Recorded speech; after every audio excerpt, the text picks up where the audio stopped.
පුජ්‍යලයන් තුළ ඇතිවන්නා වූ ඉඩහම්භාවය නැත්නම් යටිසිතේ සහ සුපීගෝ අතර ගස්ඨණය තුලින් හටගන්නා වූ මානසික පීඩනය. එහෙම නැත්නම් මේ කාංසාව සඳහා පුජ්‍යලයා තුලින්ම ඇති කරන්නා වූ සංරක්ෂණ ප්‍රයෝග ගැන අපි කතා කරා. ඒකෙක අවස්ථාවක් තමයි මේ උත්කර්ෂණය කියලා කියන්නේ. ඇත්තටම උත්කර්ෂණයේදී සිද්ධ වෙන්නේ මේ සමාජීය වශයෙන් පිළිගත නොහැකි යම් කිසියම් ආවේගයක්. එහෙම නැත්නම් ශක්තියින් කියන ආශාවල් ටික සමාජයට හිතකර පරිදි නිර්මාණශීලීව යහපත් ආකාරයට මොදවා හැරීම තමයි මෙන්න මේ උත්කර්ෂණයේදී සිද්ධ වෙන්නේ. අපි සාමාන්‍යයෙන් උදාහරණයක් ගත්තොත් අපි තුමු ආක්‍රමණශීලී පුජ්‍යලෙක් ඉන්නවා කියලා. ආක්‍රමණශීලී අයෙකුට තමන්ගේ මේ ආක්‍රමණශීලී චර්යාව ක්‍රියාත්මක කරගන්න අවස්ථාවක් තැනක් තිබිය යුතුයි.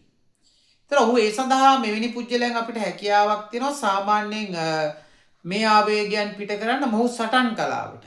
එහෙම නැත්නම් රග ක්‍රීඩාවට. එහෙම නැත්නම් ෆුට්බෝල් ක්‍රීඩාව වගේ දේවල් වලට අපිට යොමු කරන්න පුළුවන්. ඒ වගේම තමයි සමහර වෙලාවට අධික ලෙස ලිංගික ආශාවක් තියෙන පුජ්‍යලයකට පුළුවන් මේ වගේ අයට නැත්නම් මේ අයගේ අය කරන දේවල් තමයි බොහෝ විට සිතුවම් අදින්න පුළුවන්. එහෙම නැත්නම් එහෙම නිසදස් කවි වගේ දේවල් ලියන්න පුළුවන්. ලියලා ඉවරලා ඒව යහපත් ආකාරයට සමාජෙට මොදවා හරින්න පුළුවන්. සමහරලාට ඒකෙදි තමන්ට ලැබෙන ප්‍රතිලාභය අපි මේ පිට කරන මානසික පීඩනයට වඩා යහපත් වෙන්න පුළුවන්. අනික තමයි සාමාන්‍යයෙන් ගත්තොත් අවස්ථාවක අපෝ ආධිපත්‍ය කියන කාරණාව තමන්ගේ ලීඩර්ෂිප් එක නැත්නම් නායකත්වයක් අරගෙන සමාජයට එන්න තියෙන ආසාව නැත්නම් උවමනාව තියෙනවා තමන්ට. හැබැයි මේක තමන්ට තිබුණාට මේක ක්‍රියාත්මක කරගන්න බැරි අපහසුතාවය තමයි මෙයාට තියෙන්නේ. මේ වගේ අයට පුළුවන් එහෙනම් තෝරගන්න තමන්ගේ පාර. ව්‍යාපාරිකයෙක් දියුණු ව්‍යාපාරිකයන් ලොකු ව්‍යාපාරිකයෙක් බවට පරිවර්තනය වෙලා තමන්ගේ ආධිපත්‍ය කියන කාර්ය මුදවා ව්‍යාප්ත කරන්න පුළුවන්. එහෙම නැත්නම් මේ දේශපාලඥයෙක් කියන භූමිකාව තුළ තමන්ට පාවිච්චි කරලා ඒක ව්‍යාප්ත කිරීමේ හැකියාවක් තියෙනවා. එහෙනම් මේ උත්කර්ෂණයේදී සිද්ධ වෙන දෙයක් තමයි තමන් තුළ තියෙන යම් කිසියම් අවිඥානික ආවේගයන් සදාචාර සම්පන්න හිතකර ලෙස සමාජෙට මුදවා හැරීම සඳහා ස්වයන්ම නිර්මාණය කරගන්න තවත් එක් අවස්ථාවක් ඉදිරියට ගන්න පුළුවන් ප්‍රතික්‍රියා සාධනය කියන එක.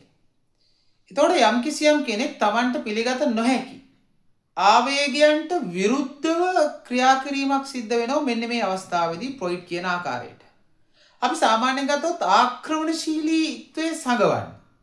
තමන් ගාව තියෙන ඇග්‍රෙසිව් බව නැත්නම් ආක්‍රමණශීලීත්වයේ සංගවන්න සමහර වෙලාවට ඔහු අන් අය සමග අසාමාන්‍ය විදිහට කරුණාවන්ත ලෙස පෙන්වන්න පුළුවන්. ඒ වගේම අපි සමහර වෙන වගේ අවස්ථාවක් ගමු. කිසියම් පුජ්‍යලයක් ඉදිරියේ දැඩි වෛරයක් සහ සතුරුකමක් තියෙන කෙනෙක් එවැනි එකක් නොමැති බව පෙන්වන්න මිත්‍රශීලී බව නැත්නම් දැඩි කරුණාවන්ත ස්වභාවයක් පෙන්වන්න පුළුවන්. ඒ වගේම තමයි සමහර වෙලාවට පුජ්‍යලයකට තියෙන දැඩි අධික ලිංගික ආශාවක් පිළිබඳව නැත්නම් මේ ලිංගික අවශ්‍යතාවය පිළිබඳව තියෙන බිය සහ ලැජ්ජාව නිසා ඔහු සමාජයේ සමහර කාරණා සහ සමහර පුජ්‍යලයන් අලලා සමහර කාරණා පිළිබඳව ඔහු දැඩි ලෙස විවේචනය කරමින් මේ පුජ්‍යලයා වඩා සදාචාර සම්පන්න බව පෙන්눔 කරන්න උත්සාහ කරනවා. මෙන්න මේ වගේ ප්‍රතික්‍රියා සාධනය තුළින් අපිට අඳුන ගන්න පුළුවන් පුජ්‍යලයාගේ ස්වභාවය. හැබැයි ඒ වගේම තමයි මේ තමන් තුළ තියෙනා වූ මේ ආවේගාත්මක නැත්නම් අපි ගත්තොත් එහෙම පීඩනකාරී නැත්නම් කාංසාජනක අවස්ථාවන් මෙන්න මේ වගේ අවස්ථාවලින් මගාරව ගනිමින් තමන්ට ඉස්සරහට යන්න හැකියාවක් උතුරු. නමුත් මේ සියලු තත්ත්වයන් පිළිබඳව අවබෝධ කර ගැනීම නැත්නම් මේ ක්‍රියාවේ යෙදෙන පුජ්‍යලයා සහ මේ ක්‍රියාවට මුහුණ දෙදෙනාටම ඉතා අතිශය වැදගත් වෙනවා. නමුත් මේ ක්‍රියාවන් කිසියම් පුජ්‍යලයකින් සිද්ධ වෙනවා නම් ඔහු පොඩ්ඩක් අවබෝධ කරගත යුතුයි. නැත්නම් Taman පුළුවන් තරම් අධ්‍යයනය කරලා මම මෙවැනි චර්යාවකට යන්නේ. මේ චර්යාවට යන්න මට හේතුව මොකක්ද?